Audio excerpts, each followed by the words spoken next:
ఈ సమయంలో మనము దేవుని యొక్క వాక్యాన్ని మనం ధ్యానించుకుందాం. దేవుని యొక్క వాక్యాన్ని మనకు బోధించేందుకు, మన మధ్యలో పంచుకునేందుకు దేవుని సేవకులు బ్రదర్ రాము గారు మన మధ్యలో ఉన్నారు. వారు వచ్చి మనకు దేవుని యొక్క వాక్యాన్ని అందిస్తారు. చప్పట్లు కొడుతూ మనం దేవుని సేవకుని ఆహ్వానిస్తాం. ఈ 75వ స్వాతంత్ర దినోత్సవ సందర్భంగా స్థానిక సంఘ ఆహ్వానాన్ని మన్నించి ఈ ప్రత్యేక ఒక్కదిన ఉజ్జీవ కూడికకు చేరువచ్చిన మీకందరికీ రక్షకుడు ప్రభువైనటువంటి యేసుక్రీస్తు వారి పరిశుద్ధమైన నామంలో నా యొక్క ప్రేమపూర్వక వందనములు తెలియజేస్తున్నాను. నన్ను ఆహ్వానించిన ప్రియులు పెద్దలు విజయ్ కుమార్ అన్న గారికి, వారి కుటుంబానికి, అలాగే ఈ ప్రాంతాన్ని నాకు పరిచయం చేసిన ప్రియులు సుధీర్ అన్న గారికి, అలాగే విజయ్ అన్న గారికి నా ప్రత్యేక వందనాలు తెలియజేస్తున్నాను. రండి, ఈ మధ్యాహ్న వేళ ధ్యానము కొరకై ఒక చిన్న తలంపు ఆలోచన చేద్దాం. పౌలు గలతీయులకు రాసిన పత్రిక, మనకు సుపరిచితమైన లేఖన భాగం, 5వ అధ్యాయం 1వ వచనం, అలాగే 4వ అధ్యాయం 12వ వచనం. ఈ 2 వచనాలను నేను చదువుతాను. దయచేసి మనసు పెట్టి ఆలకించవలసిందిగా ప్రేమతో మనవి చేస్తున్నాను. గలతీ 5:1. ఈ స్వాతంత్రము అనుగ్రహించి క్రీస్తు మనలను స్వతంత్రులనుగా చేసి ఉన్నాడు. కాబట్టి మీరు స్థిరముగా నిలిచి మరలా దాస్యమను కాడి క్రింద చిక్కుకొనకుడి. 4వ అధ్యాయం 12వ వచనం. సహోదరులారా, నేను మీ వంటి వాడనైతిని గనుక మీరును నా వంటి వారు కావాలనని మిమ్మును వేడుకొనుచున్నాను. మీరును నా వంటి వారు కావాలనని మిమ్మును వేడుకొనుచున్నాను. చిన్న మాట ప్రార్థన చేసుకొని వాక్యాన్ని ధ్యానం చేద్దాం. ప్రార్థన. దయగలిగిన మా తండ్రి, మీకు స్తోత్రాలు. ఈ దినం మీరు మాకు అనుగ్రహించిన ఈ సంతోషమును బట్టి, ఈ సహవాసమును బట్టి మిమ్మును స్తుతిస్తూ ఉన్నాం. భారతదేశానికి మీరు అనుగ్రహించిన ఈ స్వాతంత్రమును బట్టి, ఇందులో మీరు మాకు ఇచ్చిన స్వేచ్ఛను బట్టి, ఈ దేశ పౌరులుగా మిమ్మల్ని స్తుతించే ధన్యత మీరు మాకు ఇచ్చారు. స్తోత్రాలు. ఈ దినం సందర్భంగా ఏర్పాటు చేయబడిన ఈ కూడికకు చేరువచ్చిన మా ప్రియులందరినీ బట్టి స్తోత్రాలు. ఆయా ప్రాంతాల నుంచి మీ సన్నిధికి వచ్చారు. నేను ఈ దినం సహవాసాన్ని దీవించమని ప్రార్థన చేస్తూ ఉన్నాం. విశేషంగా చదవబడిన ఈ లేఖన భాగములో నుంచి మీరు మాతో మాట్లాడుమని, కేవలం మీరు మాత్రమే మహిమ పొందుమని, నిలబడిన నీ దాసుని పక్షాన మీ కార్యాన్ని జరిగించుమని, కేవలం మీరు మాత్రమే మహిమ పొందుమని, సాతానికి సిగ్గు, అవమానం, ఓటమి, మీ నామానికి జయం, మీ ప్రజలకు క్షేమం మీరు అనుగ్రహించుమని, నన్ను మమ్మను ఈ కర్ణగల హస్తాలకు అప్పగించుకుంటూ యేసుక్రీస్తు వారి అత్యంత పరిశుద్ధమైన నామంలో ప్రార్థించి అడిగి వేడుకొనుచున్నాము మా తండ్రి. ఆమేన్. మంచిది ప్రియులారా. మన అంశాన్ని ధ్యానం చేయడానికంటే ముందుగా ఒక చిన్న తలంపు నేను జ్ఞాపకం చేస్తాను. దేవుని పిల్లలుగా మనం ఎప్పుడు దేవుని సన్నిధికి వచ్చినా, ఎప్పుడు దేవుని మందిరానికి వచ్చినా ఒక 3 ముఖ్యమైన ప్రాథమిక సూత్రాలు జ్ఞాపకం చేస్తాను. తదుపరి మన అంశంలోనికి వెళ్దాం రండి. మొదటిగా ఆదికాండం 49వ అధ్యాయం. ఆదికాండం 49వ అధ్యాయం 2వ వచనం నేను చదువుతాను, గమనించండి.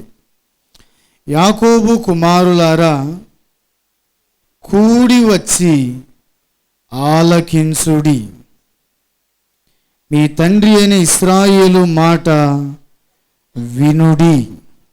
వినుడి, కూడి వచ్చి ఆలకించుడి అన్నాడు. మొదటిగా గుర్తుపెట్టుకుందాం, దేవుని సన్నిధికి కూడి రండి, కూడి రండి. మార్కు సువార్త 7:1 యెరూషలేము నుండి వచ్చిన పరిసయ్యులు శాస్త్రులు కొందరు ఆయన యొద్దకు కూడి వచ్చి.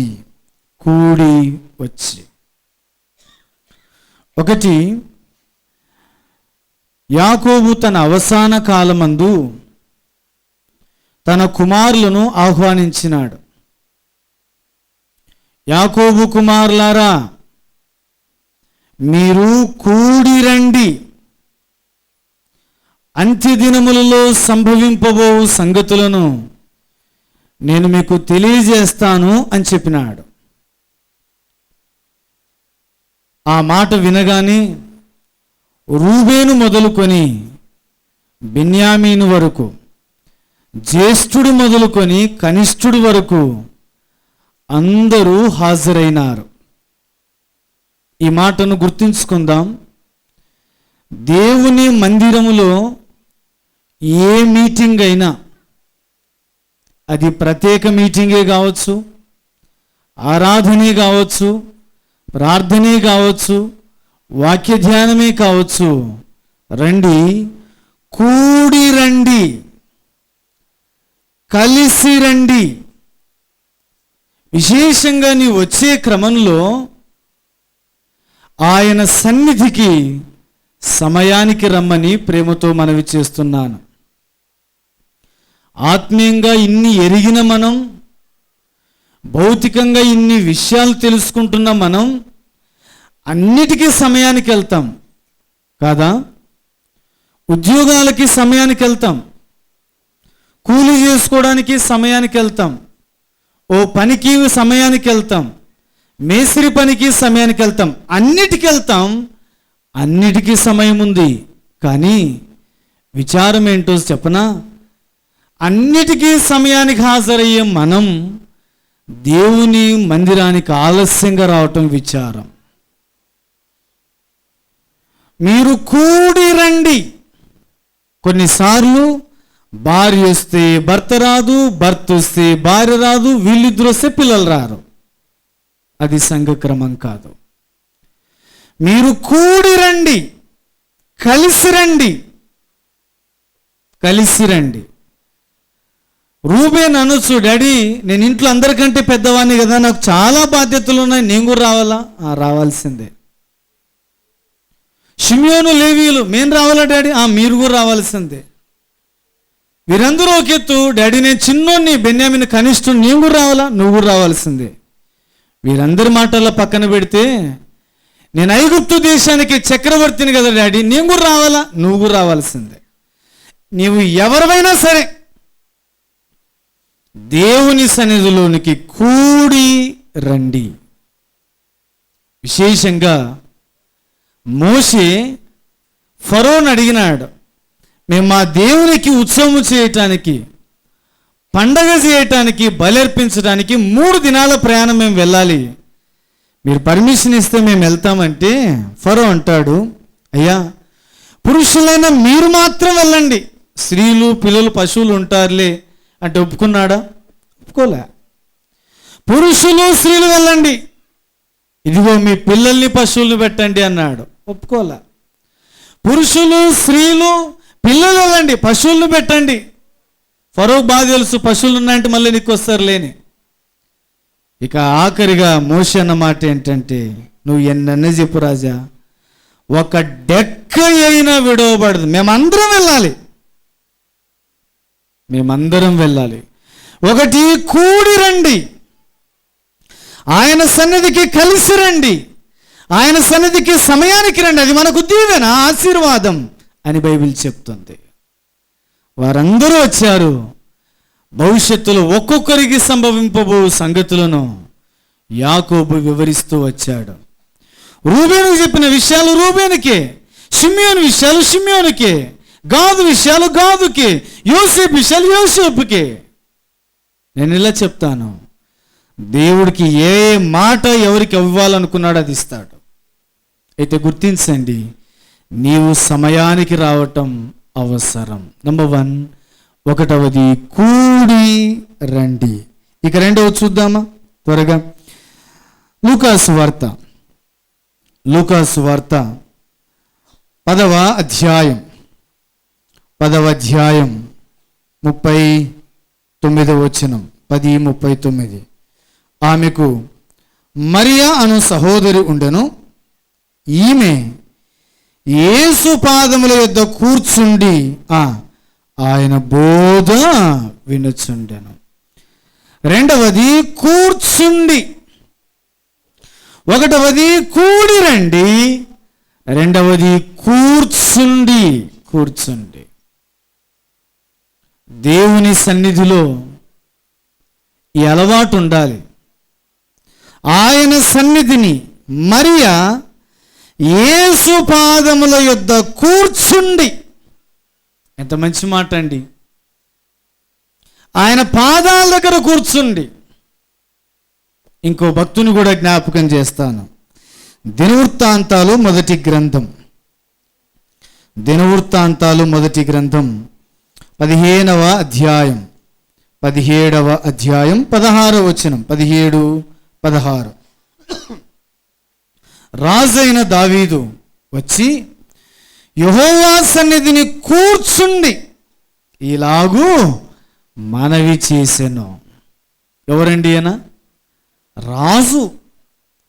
ఇశ్రాయేలు ఉమ్మడి రాజ్యాన్ని పరిపాలన చేసిన రెండవ రాజు, దేవుని హృదయానుసారుడైన రాజు, దేవుని ఇష్టానుసారుడైన రాజు, ఇశ్రాయేలు మధుర గాయకుడు దావీదు. ఎక్కడ కూర్చున్నాడంట? యెహోవా సన్నిధిని కూర్చుండి. ఒకటవది కూడి రండి, రెండవది కూర్చుండి. నేను ఇలా చెప్తాను, మనం బాగా కూర్చోగలిగితే నేర్చుకోగలుగుతాము. కూర్చోలేనివాడు నేర్చుకోలేడు. ఇలా చెప్తాను, గుర్తుపెట్టుకోనండి. A good listener became good leader. చక్కగా వినేవాడు భవిష్యత్తులో నాయకుడు అవుతాడు, మంచి నాయకుడు అవుతాడు. వినలేని వారికి విషయాలు అర్థం కావు. దావీదు లాంటి రాజే వచ్చి కూర్చుంటే మనం ఎంతండి. కాబట్టి ఒకటి కూడి రండి, రెండవది కూర్చుండి. కూర్చుని ఏం చేయాలా? రండి. ఇక్కడే రాయబడుతూ వచ్చింది, మరియా ఆయన పాదముల దగ్గర కూర్చుండి ఏం చేసిందంట? ఆయన బోధ వినుచుండెను. దీనికి డైరెక్ట్గా మంచి వచనం అంటే ఆదికాండంలో మనం చూస్తాం. ఆదికాండం 6వ అధ్యాయం 21వ వచనం. మరియు తినుటకు నానా విధములైన ఆహార పదార్థములను కూర్చుకొని నీ దగ్గర ఉంచుకొనుము. మూడవది కూర్చుకొని లేదా విని అని మనం చెప్పవచ్చు. మొదటిది ఏంటి చెప్పండి? నేను బేసిక్గా లెక్చర్ని మిమ్మల్ని అడుగుతూ ఉంటాను, తప్పుగా అనుకోవద్దు. మీరు చెప్తా ఉంటే బాగా అర్థమవుతుందేమో అనుకుంటాం, ఓకేనా? ఈ బుద్ధి అటువైనా పోదు కదా, లెక్చర్ల బుద్ధి, టీచర్ల బుద్ధి. సో అడిగి అలవాటు, ఆ ఫ్లోలో అడుగుతాం, మీరు తప్పుగా అనుకోవద్దు, ఓకేనా? రండి. ఒకటవది ఏంటి? కూడి రండి. రెండవది కూర్చుండి. మూడవది కూర్చుకొని నానా విధములైన ఆహార పదార్థములను కూర్చుకొని. ఆ ఆహారమే, ఆ విత్తనమే బైబిల్ చెప్తుంది వాక్యము అని. విత్తనము దేవుని వాక్యం. నోవుతో చెప్పినాడు కూర్చుకోండి. మిమ్మల్ని చిన్న ప్రశ్న అడుగుతాను. మరియా ఆయన పాదముల దగ్గర కూర్చుండి ఏం చేసింది? మనం ఆయన పాదాల దగ్గర కూర్చుంటే కొనుక్కొస్తుంది కదా, నిద్ర వస్తుంది. ఆ మధ్యలో ఒకసారి ఇట్లా పల్లెటూరుకి వెళ్ళాను 2 రోజుల మీటింగ్స్ కోసం. ఆ మీటింగ్స్ అన్నిట్లో ఒక వృద్ధురాలు, పెద్ద ఆవిడ అందరికంటే ముందు వచ్చి ఇట్లా ఫ్రంట్ లైన్లో కూర్చునేది. నాకు కనబడేది కాదు, ఫ్రంట్లో కూర్చునేది. చాలా ఆసక్తి పౌరాలు. ఆ మీటింగ్ అయిపోయిన తర్వాత నన్ను కలవడానికి వస్తే నేను అన్నాను, అవ్వా మీకు దేవుని అంటే, దేవుని సన్నిధి అంటే ఎంత ఆసక్తి, అందరికంటే ముందు వస్తావు, కూర్చుంటావు, దేవుని మాటలు వింటావు, లాస్ట్ వరకు ఉండి వెళ్ళిపోతూ ఉన్నావు, నిజంగా ఎంత ఆసక్తి అవ్వా అన్నాను. అంటే అవ్వగారు అన్నమాట, ఆసక్తే పాడా అనే. ఏ అబ్బా ఇంత మాట ఏనా అనుకుంటేనే, ఏమవ్వ అంత మాట అంటే ఏమవ్వ అట్లా మందిరానికి వస్తున్నావు కదా, మరి ఆసక్తి లేనిది వచ్చావా అంటే, ఊరుకుండు నాయన బాగా చెప్తావు కానీ మా ఇంట్లో ఉంటే ఎప్పుడు గోల అల్లరి, మా మనవడు మనవరాలు ఈ కోడన్లు వీళ్ళంతా ఒకటే గోల, కనీసం నిద్రపోవడానికి టైమే దొరకదు. అదే మందిరంలోకి వచ్చే ప్రశాంతంగా ఉంటుంది నాయన. ఇంకా పాటలు పాడుతూ ఉంటే పరలోకం పోయినట్టు ఉంటుంది. నీలాకటోడు వాక్యం చెప్తే ఫుల్గా నిద్రపోవచ్చు నాయన. నాయమని దానికోసం వచ్చినావా తల్లి? మీరు పొరపాటున అట్టు వచ్చినారేమో. దేనికోసం వచ్చిందంట పాపం, 2 కునికి పాటలు తీద్దామని. ఐతుకు మందిరానికి వచ్చినాడు, ఏడ కూర్చున్నాడు, గోడ మీద కూర్చొని పడితే దెబ్బకి చచ్చినాడు. ఆ రోజు పౌలు ఉన్నాడు కాబట్టి బతికినాడు, లేకపోతే. వినండి, దేవుని సన్నిధికి వచ్చినప్పుడు ఒకటి గురి, సమయానికి కూడి రండి. నేను ఒక విచారకరమైన సంగతి చెప్పనా? 18 ఏళ్ళు ఆయన పరిచర్లో ఉన్నాను. ఇప్పటికీ 18 సంవత్సరాల పరిచర్య అనుభవం ఉంది. ఏ స్థానిక సంఘానికి వెళ్ళినా, ఏ ఊరికి వెళ్ళినా ఒరిగింది ఏమిలే అన్నట్టు, కనీసం సగానికి పైగా ఏ రోజు ఏ మందిరం నిండాల. ఒక్క నంద్యాల ప్రాంతంలో పొన్నాపురం అనే దగ్గర ఆ విలేజ్లో ఆరంభ ప్రార్థనకు 3/4 భాగం వస్తారు. అందరూ రారు, ఎక్కడైనా ఉంటారు కదా, భారతీయులు కదా మనమంతా. ఆ లేటుగానే లేటెస్ట్గా వచ్చేవాళ్ళు ఆ లాస్ట్లో ఉంటారు. అన్నారు, బ్రదర్ ఆరంభ ప్రార్థనకి ఇంతమంది వస్తున్నారంటే ఇంకా శేషం ఉన్నారు బ్రదర్, వాళ్ళు కూడా సమయానికి వచ్చేటట్లు ప్రార్థన చేయండి అన్నాడు. ఎంత ఆశన్నో. ఇందాక దేవుని దాసులు విజయన్న ఇంగరండి అని అంటూనే ఉన్నాడు. 9కి అని చెప్తే 10 కోసమే, 11 కోసమే, 12 కోసమే. కొంతమంది 1 గంటకు పోతే భోజనాలు ఉంటాయి అనుకుంటారు. 1 గంటకు మెసేజ్ స్టార్ట్ అయింది పాపం. అది మనం ఏం చేయలేము, మరి మీరు చేసుకున్న లేట్ అది. వినండి, దేవుని సన్నిధికి సమయానికి రావడం అలవాటు చేసుకునండి. అన్నిటికి సమయానికి వెళ్తున్నాం కదా, ఆలస్యంగా వస్తే ప్రభుత్వం ఒప్పుకోదు, పని చేయించుకునే వారు ఒప్పుకోరు కదా. మరి దేవుని మందిరం అంటే ఎందుకో అంత నిర్లక్ష్యం. రెండవది కూర్చుండి. దేవుని సన్నిధికి వచ్చిన తర్వాత ఇంకా తొందర ఉండకూడదు. ఇక నింపాదిగా కూర్చొని ఏం చేయాలి? ఆయన మాటలను కూర్చుకోవాలి, దాన్ని వినటము అని చెప్తారు. మిమ్మల్ని చిన్న ప్రశ్న అడుగుతాను. మిమ్మల్ని ప్రశ్న అడిగేంత వ్యక్తిని కాదు, కానీ వాక్యం మీద మనసు కేంద్రీకరించడానికి చిన్న ప్రయత్నం. మరియా యేసు పాదముల దగ్గర కూర్చుండి ఏం చేసింది? ఆయన బోధ వినుచుండాను. ప్రశ్న ఏంటంటే, ఇంతకు యేసు క్రీస్తు వారు మరియకు ఏం బోధ చేసినాడు? నా ప్రశ్న అర్థమైంది కదా. ఆయన పాదాల దగ్గర కూర్చొని ఏం చేసింది? ఆయన మాటలు వినింది కదా. ఇంతకు ఏ వాక్యం వినింది మీరు చెప్పండి. ఇంత చిన్న ప్రశ్న అడిగి మిమ్మల్ని ఇబ్బంది పెట్టడం నాకు ఇష్టంలే, నేనే చెప్పడానికి ట్రై చేయనా? ఎవరన్నా చెప్తారా? ఏమన్నా యాదో వాక్యం చెప్పానంటే ప్రశ్న అడగడం మొదలు పెడుతూ కదన్నా అంటారేమో. వినండి, ఈ 6000 సంవత్సరాల మానవ చరిత్రలో ఏ బైబిల్ పండితునికి, ఏ వ్యాఖ్యానకర్తకు, ఏ కామెంటేటర్కు, ఏ రచయితకు, ఏ సేవకునికి ఊహించడానికి కూడా అలివిగాంది ఏంటో చెప్పనా? యేసుక్రీస్తు వారు మరియకు ఏం పోసి ఎవరు తెలియదు, నాకు కూడా తెలియదు. తెలిసిన ఏకైక వ్యక్తి ఎవరు చెప్పనా? మరియా. అందుకే ఇలా చెప్తాను, ఆ వాక్యం కనుక నీకు తెలియాలంటే నువ్వు ఉండాలి. God always speaks individually.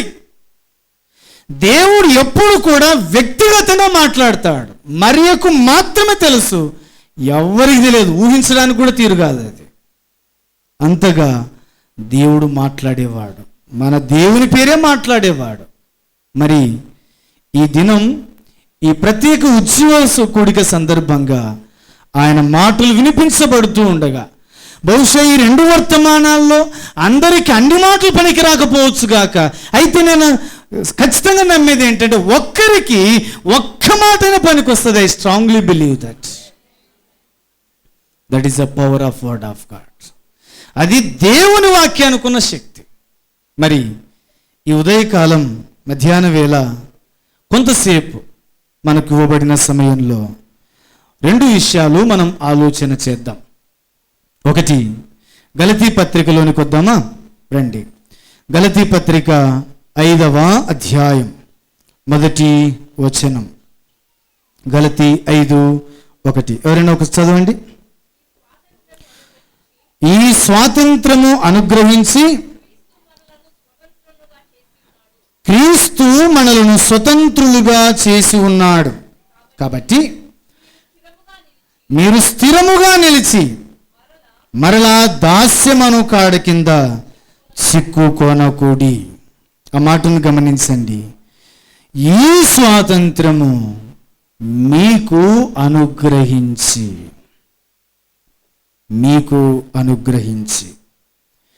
క్రీస్తు ఈ స్వాతంత్రమును మనకు అనుగ్రహించి. ఇలా చెప్పనివ్వండి, ఈ ఇండిపెండెన్స్ డే సందర్భంగా, స్వాతంత్ర దినోత్సవం సందర్భంగా 2 విషయాలు ఆలోచించేద్దాం. ఒకటి, ఈ ఉదయకాలము ద ఇంపార్టెన్స్ ఆఫ్ లిబర్టీ లేదా ఇండిపెండెన్స్, ఈ స్వాతంత్రం యొక్క ప్రాముఖ్యత ఏంటో చూద్దాం. రెండవది, the impression of the independence, ఈ స్వాతంత్రము యొక్క ప్రభావం ఏంటి, ఎందుకు అంతగా పౌలు ప్రస్తావిస్తూ వచ్చినాడో మనము మధ్యాహ్నము ఆ సంగతిని ఆలోచన చేద్దాం. ఈ స్వాతంత్రము క్రీస్తు మనకు అనుగ్రహించి మనం ఎరుగుదుము. భారతదేశానికి స్వాతంత్రం వచ్చి 75 ఏళ్ళు అయింది. ఆ క్రమంలో భారతదేశం అంతా ఒక గొప్ప ఉజ్జీవముతో ఈ సెలబ్రేషన్స్ జరగాలని ప్రధాని పిలుపునివ్వటం జరిగింది.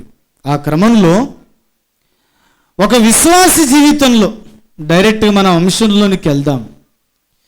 పౌలు ఈ స్వాతంత్రాన్ని గురించి ఎందుకు రాస్తూ వచ్చినాడు? ఇంకో ఆశ్చర్యకరమైన సంగతి చెప్పనా? పౌలు తను రాసిన పత్రికలన్నిటిలో ఏ పత్రికలో వ్రాయబడినన్ని సార్లు ఈ పత్రికలో స్వాతంత్రము స్వాతంత్రము స్వాతంత్రము స్వతంత్రము అనే మాట ప్రస్తావించినాడు. ఇంచుమించుగా ఈ ఒక్క పత్రికలో 11 సార్లు ప్రస్తావించినాడు. గలతీ పత్రిక ఈక్వల్స్ ఏం చెప్పొచ్చు అంటే స్వాతంత్రము అని చెప్పొచ్చు.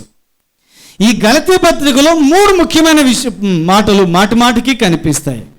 ఒకటి స్వాతంత్రం, ఆ మాట 11 సార్లు రాయబడితే, ధర్మశాస్త్రము లా అనే మాట కనీసం 31 సార్లు రాయబడుతూ వచ్చింది. అందులో ప్రేమ లవ్ అనే మాట కేవలం 5 సార్లే వ్రాయబడుతూ వచ్చింది. ఈ పత్రికలో గలతీ సంఘానికి రాయట్లో ఉద్దేశం ఏంటంటే, అది వరకు ఆత్మానుసారంగా ఆరంభించినటువంటి గలతీ సంఘం శరీరానుసారంగా కొనసాగించటం మొదలుపెట్టింది. పౌలు వారిని ఉద్దేశించి వాపోతున్నాడు, అయ్యో గలతీయులారా, ఆత్మానుసారంగా ఆరంభించినారే, మరి శరీరానుసారంగా ముగిస్తారా మీరు? ఇది మీకు న్యాయమా? మీరు విడిపించబడ్డారు, మీరు నడిపించబడుతున్నారు. క్రీస్తు ఈ స్వాతంత్రాన్ని మీకు ఇచ్చాడు. మీరు విడిపించబడిన వారైతే మరలా దాస్యంలోకి వెళ్తున్నారు ఎందుకు? ఈ స్వాతంత్రం మీకు ఎందుకు ఇచ్చాడయ్యా అంటే, ఇదిగో మీరు నా వంటి వారు కావాలి అన్న ఒక దివ్యమైన మాట ప్రస్తావించినాడు. మరి ఈ స్వాతంత్రాన్ని గురించి ఒక 5 మాటలు నేను క్లుప్తంగా జ్ఞాపకం చేయడానికి ఇష్టపడుతున్నాను. ఏంటి? ఆత్మ సంబంధమైన జీవితంలో ఈ స్వాతంత్రం మనకు జ్ఞాపకం చేసే సంగతులు ఏంటి? రండి, మొదటిగా గలతీ పత్రికలోని మనము ఆలోచన చేద్దాం. గలతీ పత్రిక 5వ అధ్యాయం మొదటి భాగంలో, క్రీస్తు మనలను స్వతంత్రులనుగా చేసి ఉన్నాడు. క్రీస్తు మనలను స్వతంత్రులనుగా చేసి ఉన్నాడు. అలాగే 2వ అధ్యాయం 4వ వచనం, 2:4, మనలను దాసునిగా చేసుకొనవలెనని క్రీస్తు యేసు వలన మనకు కలిగిన మన స్వాతంత్రమును వేగు చూచుటకు. క్రీస్తు యేసు వలన కలిగిన మన స్వాతంత్రము అన్నాడు. క్రీస్తు మిమ్ములను స్వతంత్రులుగా చేసెను అని అన్నాడు. ఇంకో 2 వచనాలు, దీనికి లింక్ వచనాలు చూద్దాం. రండి, యోహాను రాసిన సువార్త, యోహాను సువార్త 8వ అధ్యాయం 36వ వచనం, 8:36 చదవండి.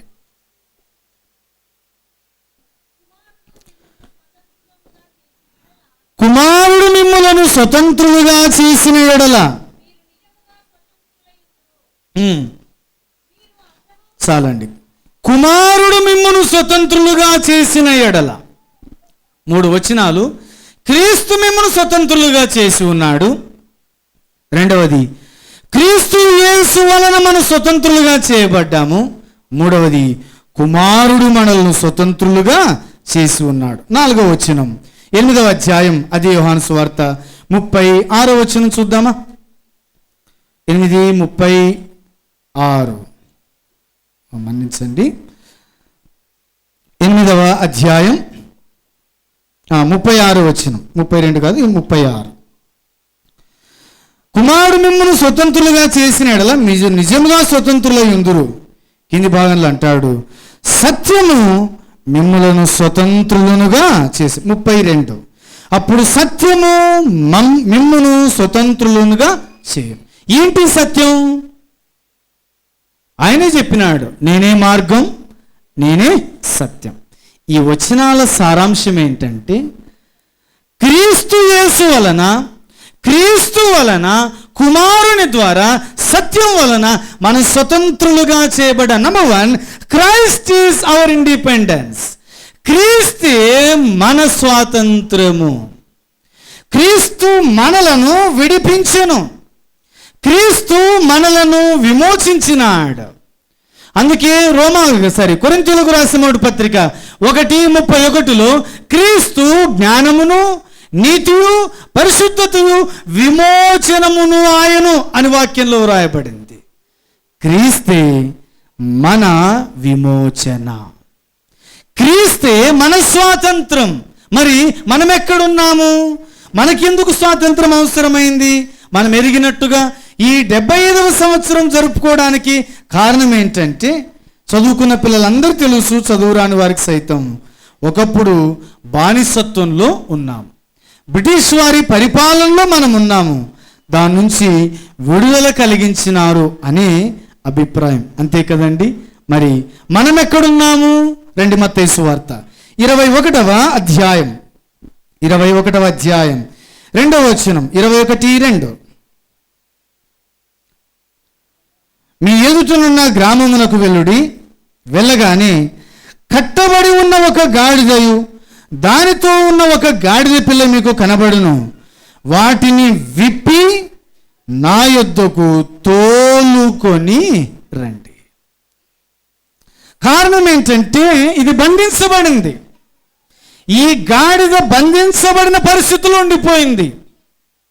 గాడిదను గురించి 3 మాటలు జ్ఞాపకం చేస్తాను ఈ సందర్భంగా.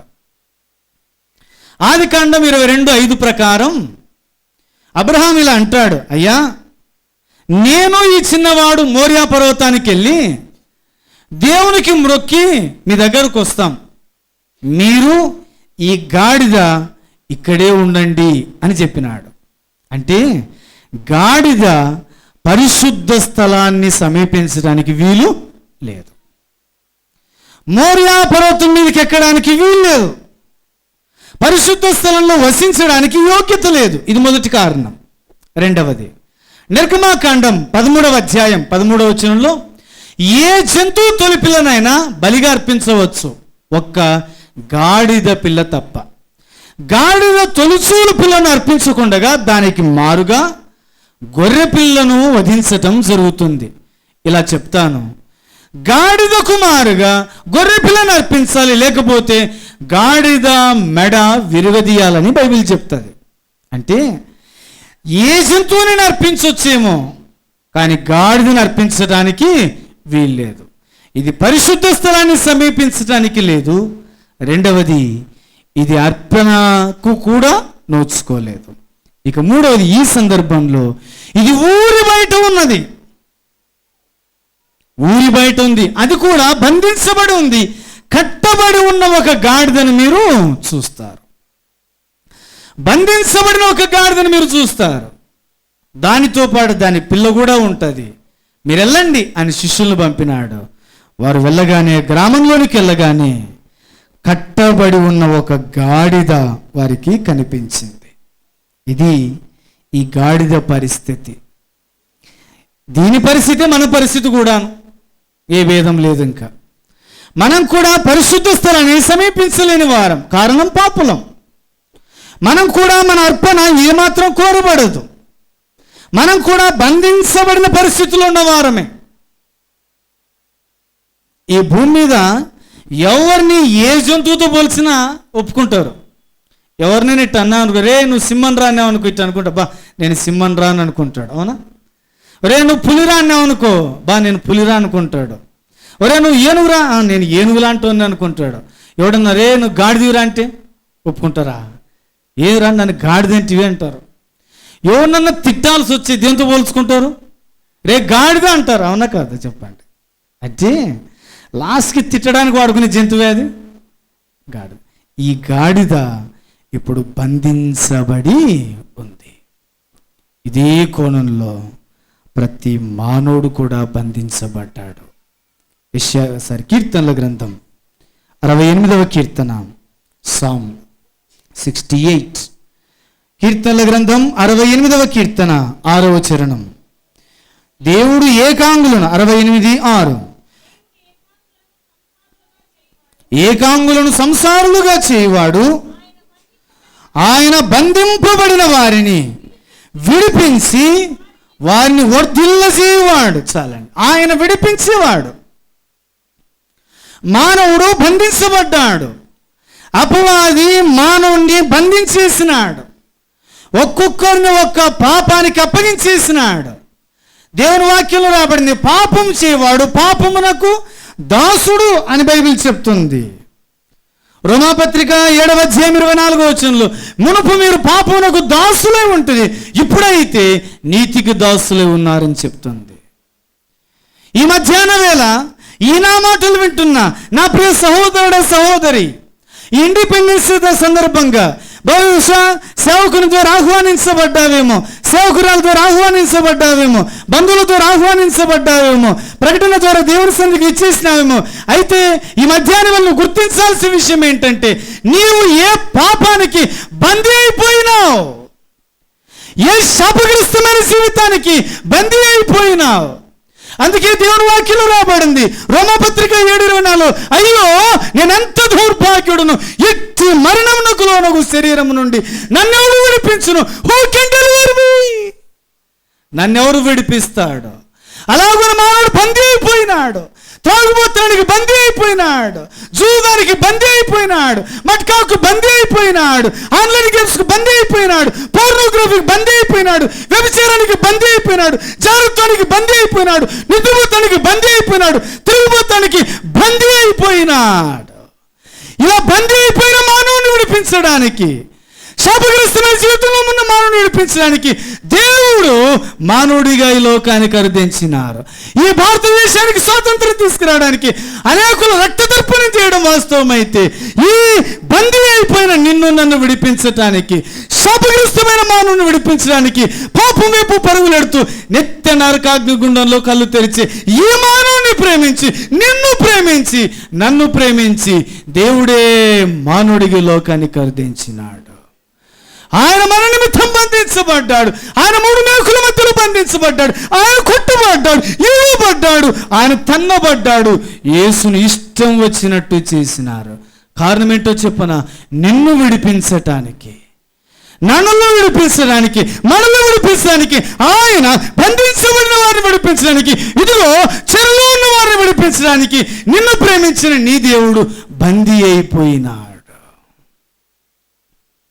మధ్యాహ్న వేళ ఏ పాపంలో ఉన్నావో, బహుశా నీ జీవితంలో ఎన్ని ఇట్లాంటి స్వాతంత్ర దినోత్సవాలు జరుపుకున్నావో నాకు తెలియదు, కానీ అయితే ఈ మధ్యాహ్న వేళ దేవుడు ప్రేమతో మాట్లాడుతున్న మాట ఏంటంటే, ఈ మధ్యాహ్న వేళ స్వతంత్రుడిగా కావాలని, క్రీస్తు మిమ్మల్ని స్వతంత్రులుగా చేసేవాడు, సత్యం మిమ్మల్ని స్వతంత్రులుగా చేస్తుంది, ఆయనే మనల్ని స్వతంత్రులుగా చేసేవాడు.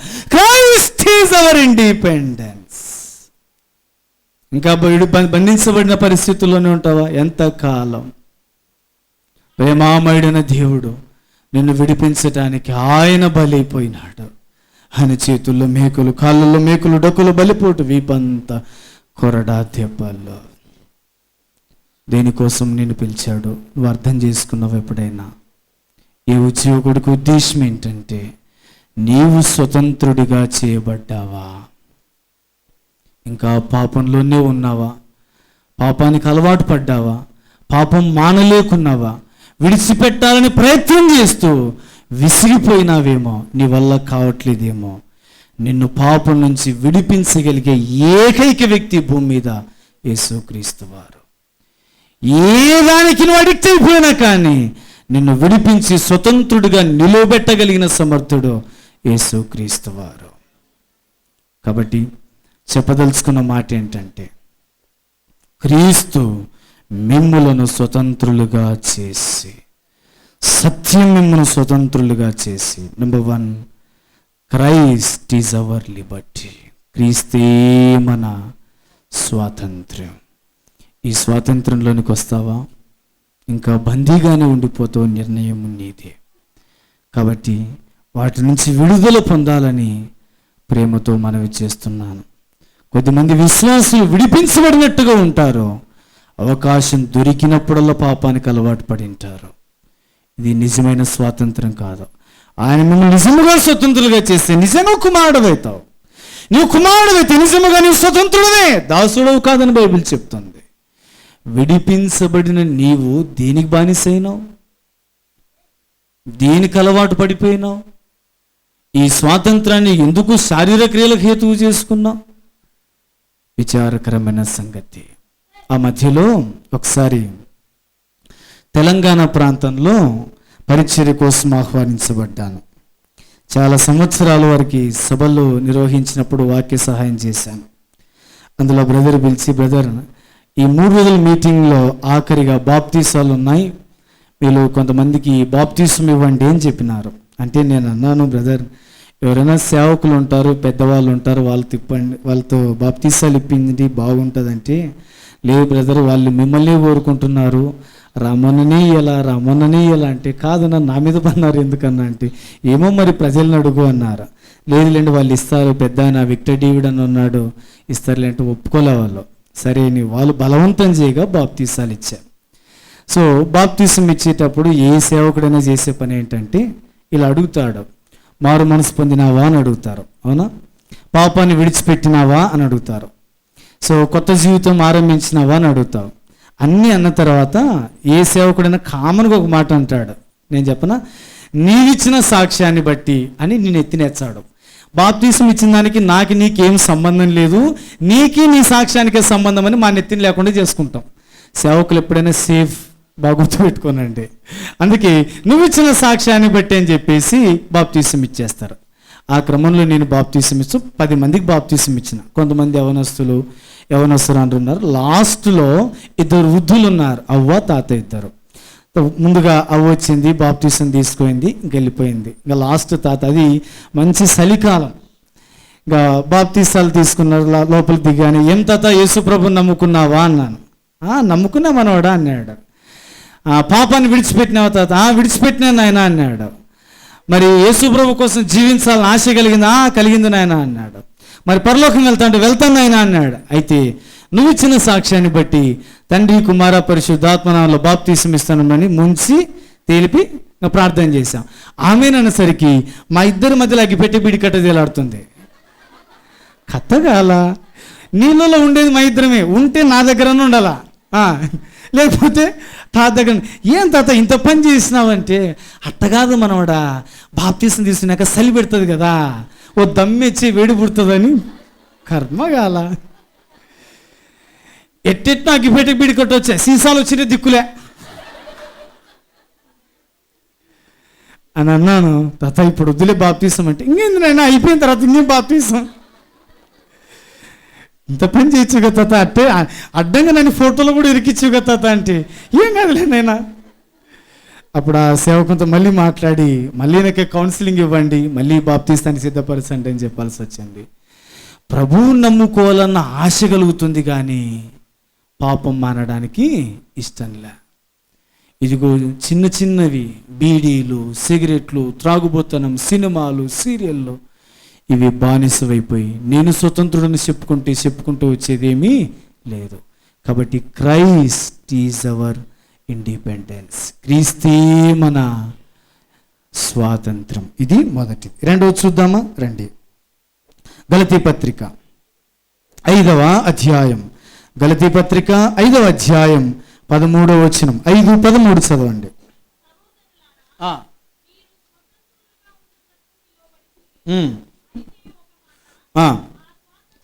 ఆ స్వాతంత్రమును శారీర క్రియలకు హేతువు చేసుకొనక ప్రేమ కలిగిన వారు ఒకరినొకడు దాసుల ఉండురి.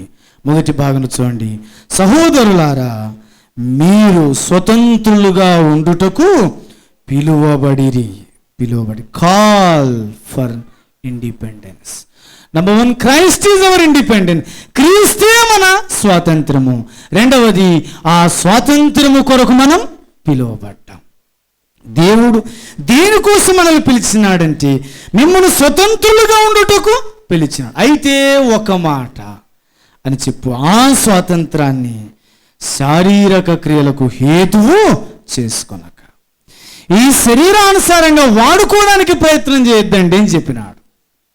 మరి దేవుడు ఎందుకు స్వాతంత్రం ఇచ్చాడయ్యా అంటే, నిన్ను ఎందుకు విడిపించినాడయ్యా అంటే, ఆ స్వాతంత్రంలో నీవు నిలుచుండాలని, ఆ స్వాతంత్రంలో నువ్వు ఉండాలని, అందుకోసం పిలిచినాడు.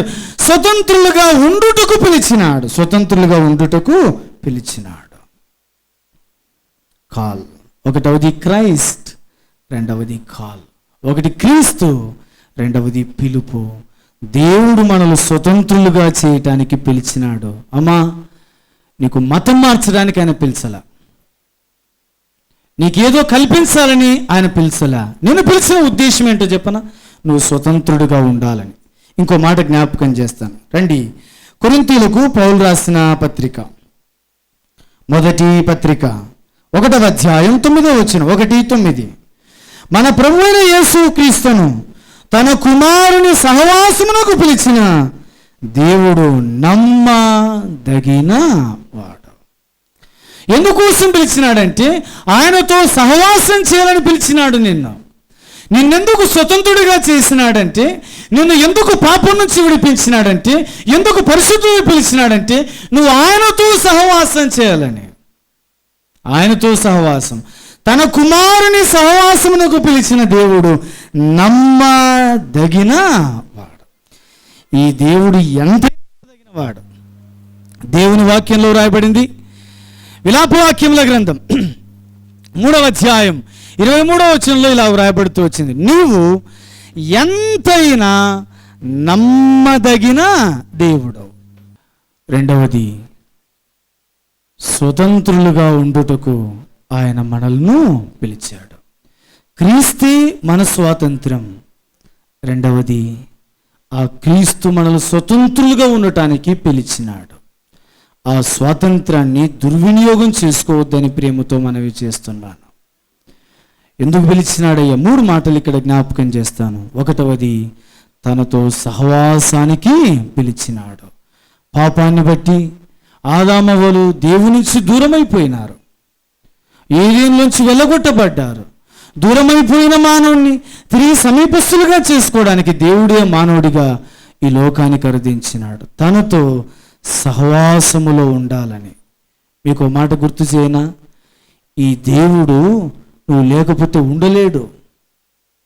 ఈ దేవునికి నువ్వంటూ పిచ్చి, నువ్వంటే ప్రేమ, నీ కోసమే ప్రాణం పెట్టినాడు, దూతల కోసమైన ప్రాణం పెట్టలే.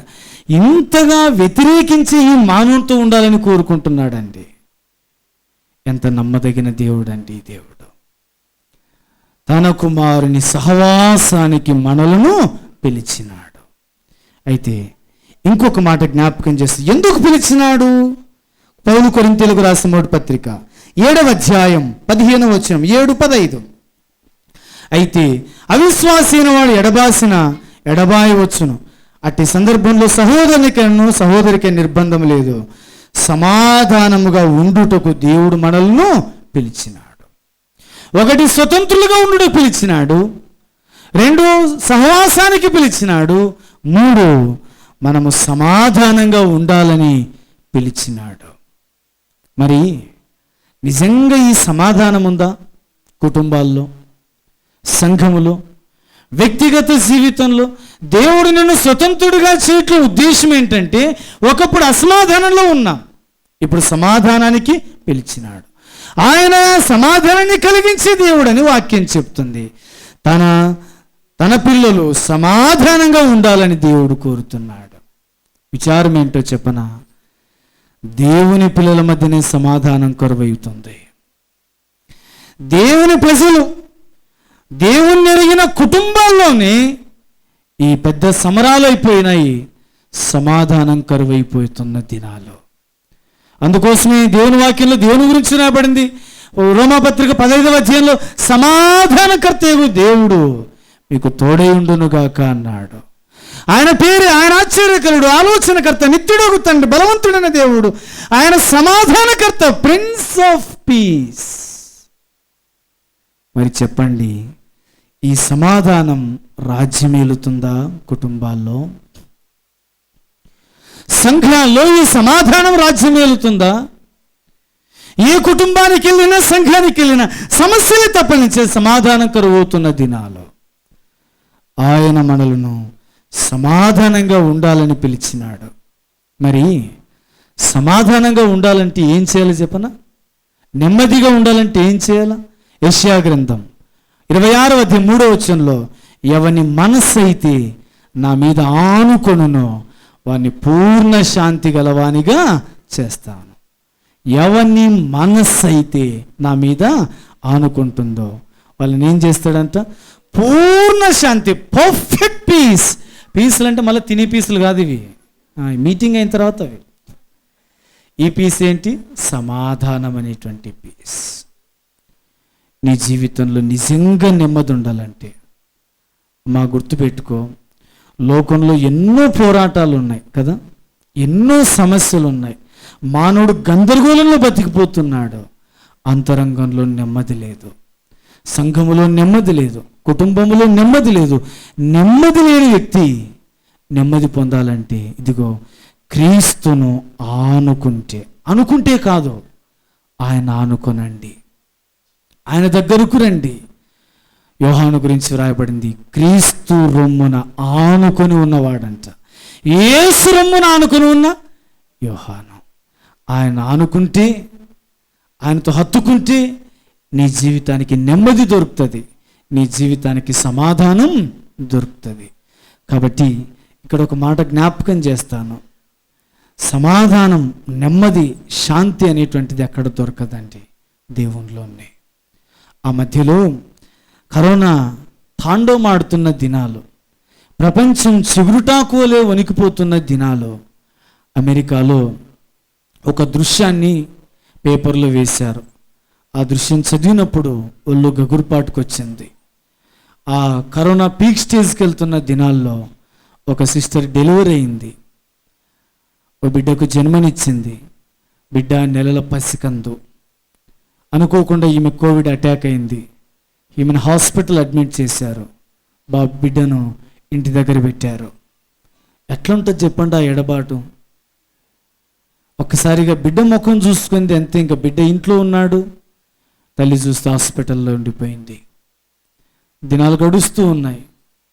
ఆ నెలల పసికందు అమ్మ కోసం అరువులు చాస్తున్నాడు.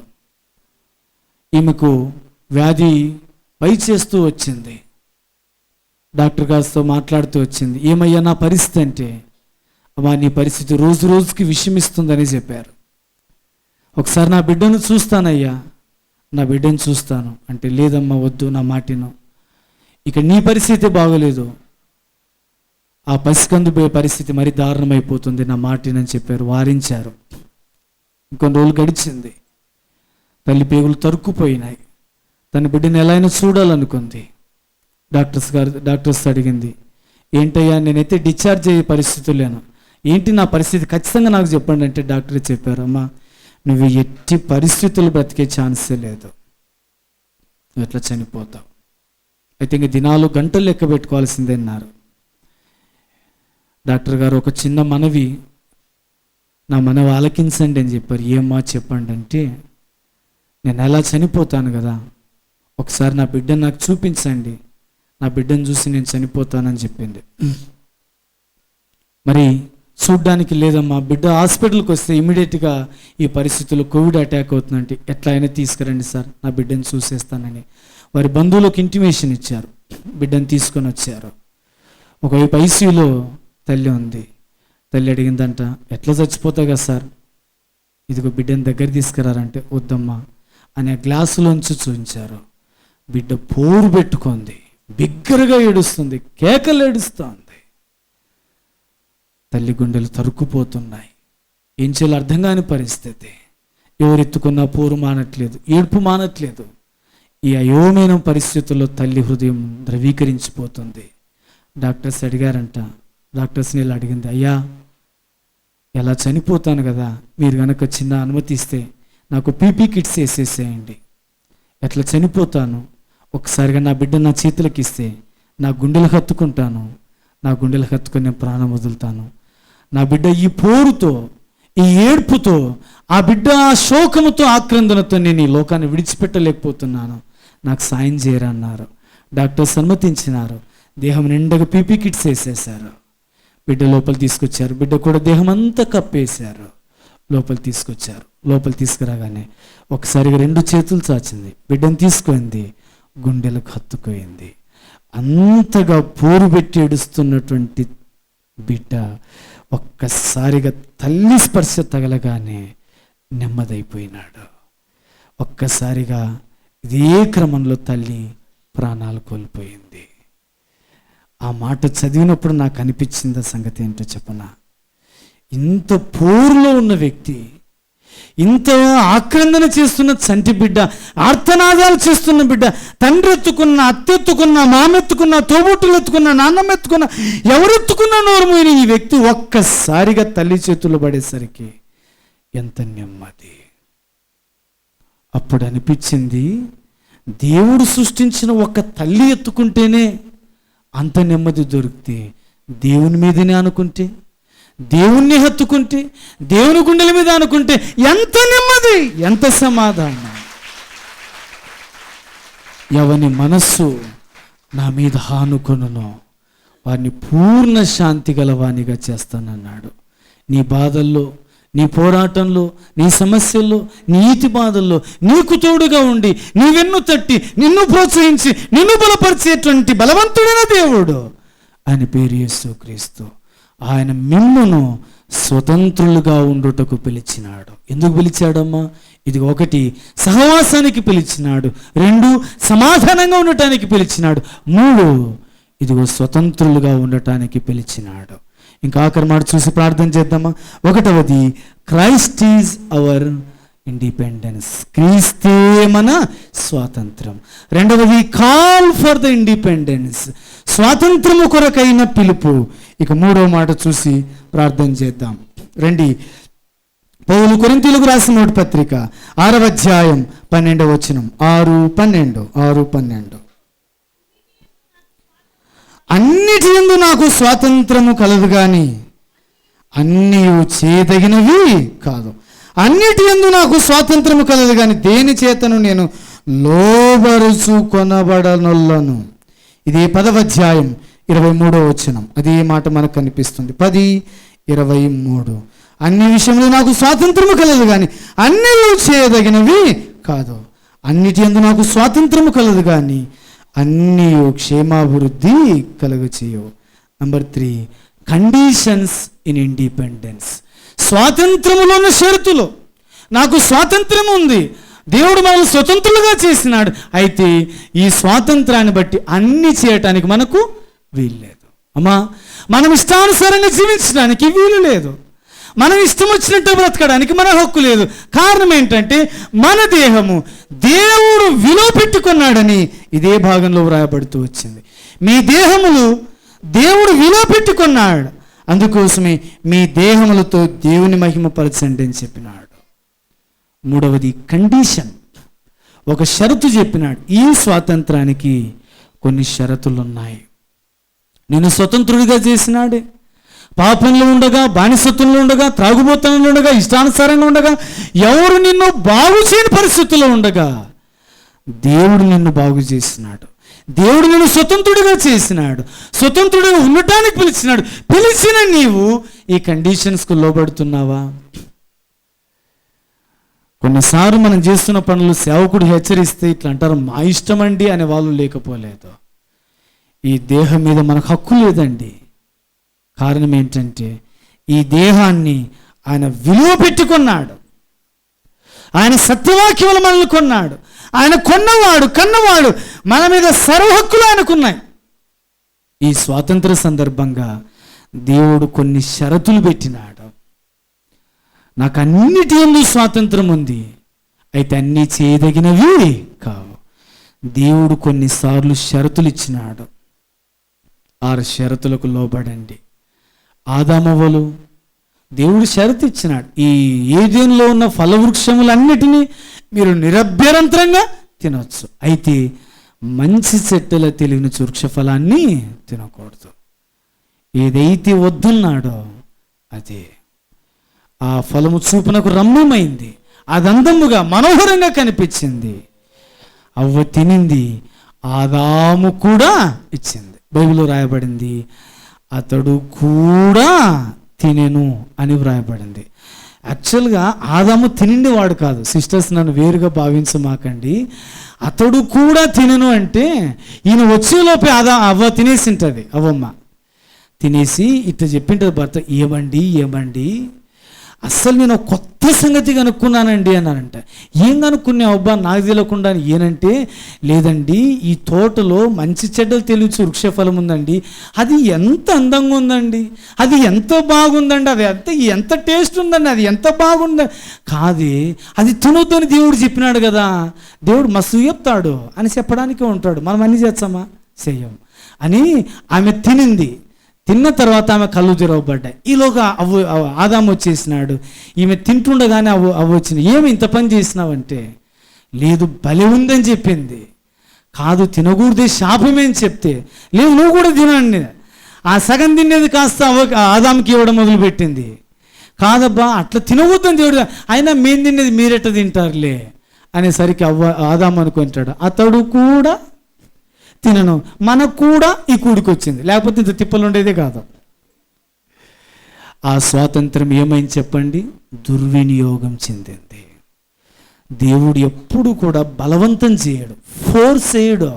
కొంతమంది ఇలా ప్రశ్న వేస్తారు, అసలు ఆ ఏదైనా చెట్టు పెట్టకుండా అంటే సరిపోయింది కదా అని. నువ్వు చెప్పలే, మరి ఏం చేస్తాం? దేవుడు ఎప్పుడు బలవంతం చేసేవాడు కాదు, స్వాతంత్రం ఇస్తాడు. ఇదిగో ఇది ఉంది, ఏది కావాలో కోరుకో, జీవం ఉంది, మరణం ఉంది, ఏం కావాలో కోరుకో. దేవుడు ఫోర్స్ చేయడు. ఈ స్వాతంత్రములో కొన్ని కండిషన్స్ ఉన్నాయి, అందులో చాలా కండిషన్స్ ఉన్నాయి, మీరు ధ్యానం చేసుకునండి. ఈ మధ్యాహ్నం 3 సంగతులు మాత్రమే మనం చూస్తూ వచ్చాం. ఈ స్వాతంత్రము క్రీస్తు మనకు అనుగ్రహించి, ఒకటవది నంబర్ 1 సి ఏంటంటే క్రైస్ట్ ఈజ్ అవర్ ఇండిపెండెంట్. క్రీస్తే మన స్వాతంత్రం. రెండవది కాల్ ఫర్ ది ఇండిపెండెన్స్, స్వాతంత్రులుగా ఉండటానికి పిలువబడ్డాం, ఆయనతో సహవాసానికి పిలువబడ్డాం, సమాధానంగా ఉండటానికి, నెమ్మదిగా ఉండటానికి పిలువబడ్డాం. మూడవది ఈ స్వాతంత్రం 3వ సి ఏంటంటే కండిషన్స్, షరతులు ఉన్నాయి. అది మన మేలు, మన క్షేమం కొరకు, మన భద్రత కొరకు. అయితే ఈ లోకంలో అన్నిటికీ షరతులు ఉన్నాయి, కానీ మన ప్రభు అయినటువంటి యేసు క్రీస్తు కల్వరిగిరిలో మనలో షరతులు లేని ప్రేమతో ప్రేమించినాడు, హద్దులు లేని ప్రేమతో ప్రేమించినాడు, కొరతలు లేని ప్రేమతో ప్రేమించినాడు, కొలత లేని ప్రేమతో ప్రేమించినాడు. ఆయన ప్రాణం పెట్టాడు, సమాధి చేయబడ్డాడు, తిరిగి లేచినాడు. ఆయన ఏ నరుడును చూచి గుర్తుపట్టలేనంత పరిస్థితికి వెళ్ళిపోయినాడు. కారణం ఏంటో చెప్పనా? మనల్ని ప్రేమించి. ఈ మధ్యాహ్న వేళ ఇంకా ఎవరైనా సరే స్వతంత్రులుగా తీర్చబడలేదేమో, ప్రేమతో మనవి చేస్తున్నాను, ఇదే మీకు అనుకూలమైన సమయం, ఇదే రక్షణ దినం. ఇంత గొప్ప రక్షణ నిర్లక్ష్యము చేసినలా ఎలాగూ తప్పించుకుందాం. దేవుడు తన మాటలను మన వినికిడిలో ఆశీర్వదించును కాక. ఆమేన్.